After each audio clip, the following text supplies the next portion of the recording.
સમાચારમાં આગળ વાત સુરતની કરીએ તો સુરતમાંથી હત્યાની ઘટના સામે આવી છે। વધુ એક વખત સુરતમાં હત્યાની ઘટના સામે આવી છે।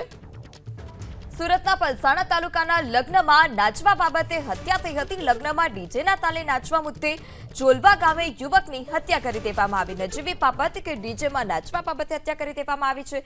જોલવાના આરાધના લેક ટાઉનની આ ઘટના છે કે જ્યાં રવિ નામના યુવકને છરીના ઘા ઝીંકી મોતને ઘાટ ઉતારી દેવામાં આવ્યો। ઘટનાને પગલે પોલીસનો કાફલો પણ ઘટના સ્થળ પર પહોંચ્યો હતો। અક્ષય અને કેતન સાથે બબાલ થઈ હતી અને ડીજેમાં નાચવા જેવી જે નજીવી બાબત હતી તે નજીવી બાબતે હત્યા થઈ છે। લગ્નમાં ડીજેના તાલે નાચવા મુદ્દે યુવકની હત્યા કરી દેવામાં આવી। જોલવાની આરાધના લેક ટાઉનમાં આ હત્યાની ઘટના બની છે। રવિ નામના યુવકને ચપ્પુના ઘા ઝીંકી મોતને ઘાટ ઉતારી દેવામાં આવ્યો। મૃતકને સુરતના અક્ષય અને કેતન નામના યુવક સાથે બબાલ થઈ હતી અને જે આ બબાલ હતી તે હત્યામાં પરિણમી છે। ઘટનાને પગલે પોલીસે હત્યાનો ગુનો નોંધી એક શંકાસ્પદની અટકાયત પણ કરી છે। વધુ માહિતી સાથે સંવાદદાતા ઇન્દ્રમલ ફોન લાઈનથી જોડાઈ ચૂક્યા છે। ઇન્દ્રમલ, એકની અટકાયત કરવામાં આવી છે, સામાન્ય બાબતે હત્યા કરી દેવામાં આવી, શું વધારે વિગત?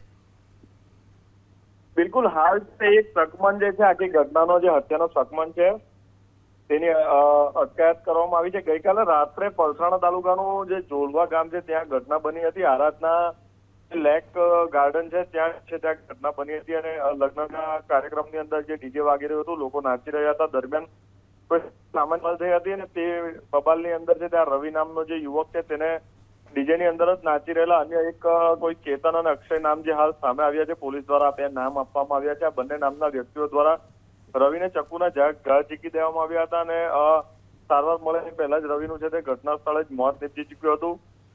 પલસાણા પોલીસ ઘટના સ્થળે પહોંચી હતી, મૃતદેહનો કબજો લઈ અને પોસ્ટમોર્ટમ માટે ખસેડવામાં આવ્યો હતો। આજે સવારે પોલીસના ઉચ્ચ અધિકારીઓ એફએસએલની ટીમ સાથે ત્યાં પહોંચ્યા હતા। હાલ જે આરોપીઓ ફરાર છે તેમની શોધખોળ પોલીસ દ્વારા કરવામાં આવી રહી છે। આજુબાજુના વિસ્તારની અંદર સીસીટીવી છે કે નહીં મળે, કોઈ ફૂટેજીસ મળે છે કે નહીં તેની પણ હાલ છે તે ચકાસણી ચાલી રહી છે।